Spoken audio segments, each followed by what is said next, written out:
Oh,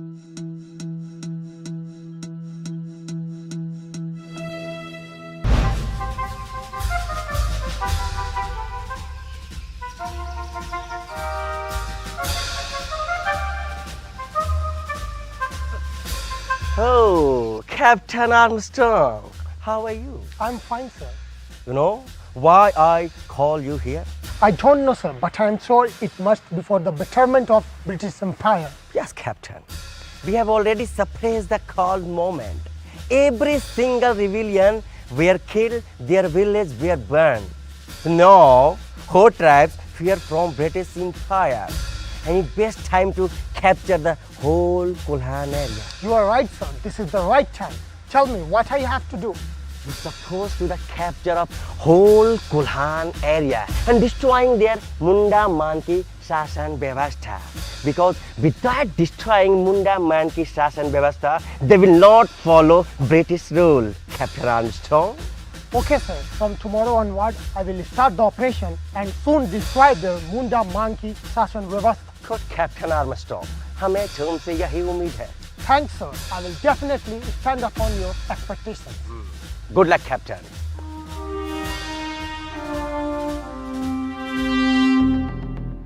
captain Wilkinson के आदेश के बाद कैप्टन आर्मस्ट्रॉन्ग 17 से 18 नवंबर को 400 सशस्त्र सैनिक और 2 तोपों के साथ कोल्हान क्षेत्र में मुंडा मानकी की व्यवस्था को ध्वस्त कर सभी जनजातियों पर ब्रिटिश हुकूमत थोपने के लिए रवाना हो गया।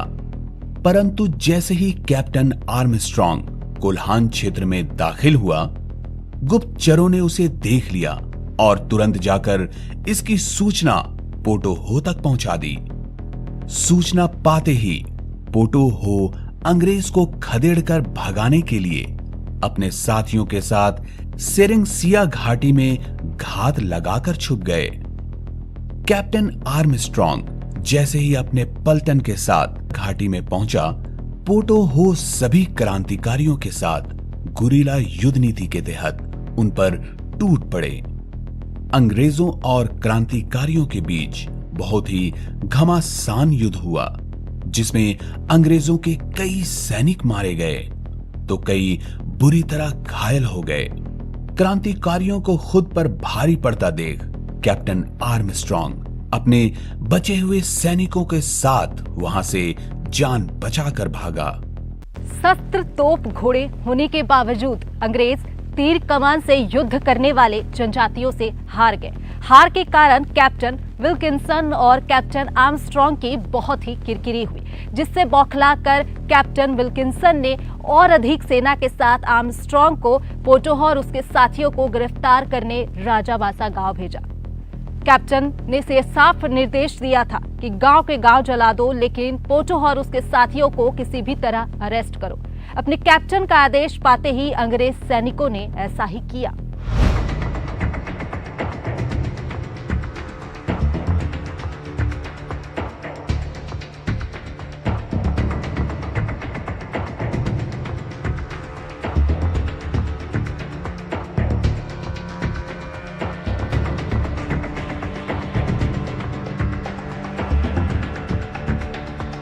पोटोहो और उसके साथी जहां कहीं भी छुपे हो, बाहर आ जाओ, वरना अंजाम बुरा होगा। अंजाम की बात करता है सरदार। अगर आप कहें तो पोंगा देवता के आशीर्वाद से इन लोगों को छल्ली छल्ली कर दें। नहीं पन्नुआदा, अभी गांव में औरतें और बच्चे भी हैं। हमारे जोश के कारण इनकी जान को खतरा हो सकता है। भलाई इसी में है कि अभी हम सब यहाँ से निकल चले, बाद में इन दिकों को अच्छे से सबक सिखलाएंगे। जैसा कहे सरदार, चलिए चलो।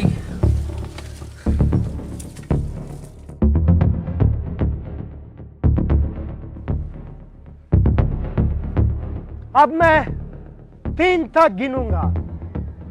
अगर पोटोहो और उसके साथी बाहर नहीं आए तो हम पूरे गांव को आग लगा देंगे। 1, 2। क्या है?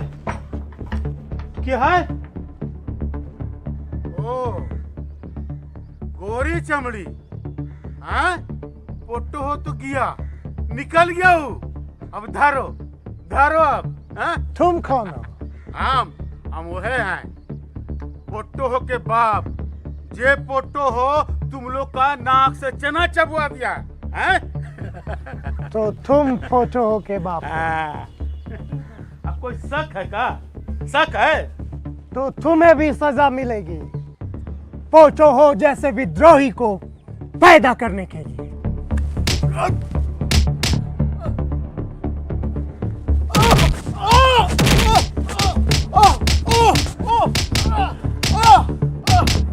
Arrest him!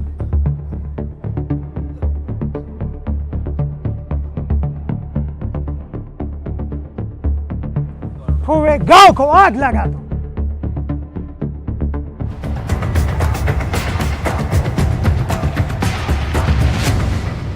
इतना खोज अभियान चलाने के बाद भी पोटोहो उनके हाथ नहीं आ रहे थे, जिससे बौखलाकर अंग्रेजों ने फिर तोरांग हातू गांव पर हमला किया।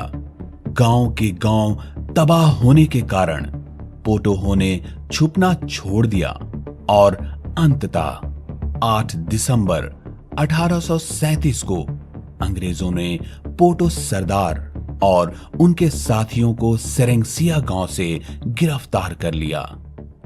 पोटोहो के गिरफ्तार होते ही कैप्टन विल्किंसन बहुत ही खुश हुआ। वो पोटोहो और आदिवासियों से इतनी नफरत करता था कि उसने तुरंत ही जगन्नाथपुर में पोटोहो और उसके साथियों के खिलाफ मुकदमा दर्ज किया, जिसमें वह वकील भी खुद था और जज भी वही था।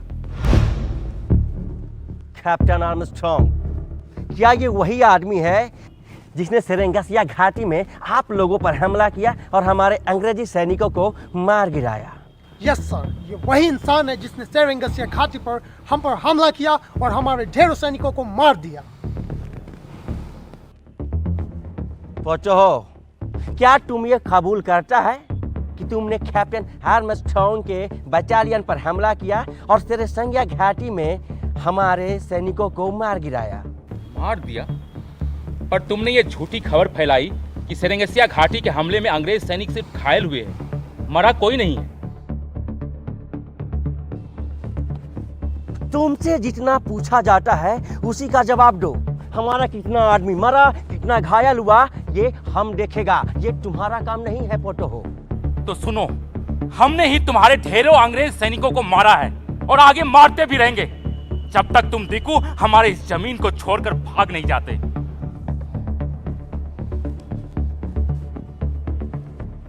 तो सुनो, 31 दिसंबर 1837 को ये प्रूफ होता है कि पोटोहो और उनके साथियों ने आर्मस्ट्रॉन्ग के बटालियन पर हमला किया और हमारे अंग्रेजी सैनिकों को मार गिराया। इसलिए ये ट्रायल कोर्ट पोटोहो और उनके साथियों को फांसी की सजा सुनाता है। Hang them till death. Wilkinson, तुम भले हमें फांसी पर चढ़ा दो, लेकिन अब तुम लोग ज्यादा दिनों तक हमारे इस जमीन पर टिक नहीं सकते, क्योंकि कोल्हान क्षेत्र के सारे लोग तुम दिक्कुओं के खिलाफ इस क्रांति में कूद चुके हैं। सैनिकों, ले जाओ इन सबको।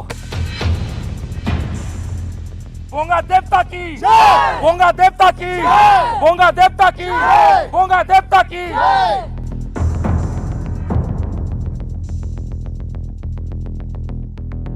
Good job captain. Thank you sir.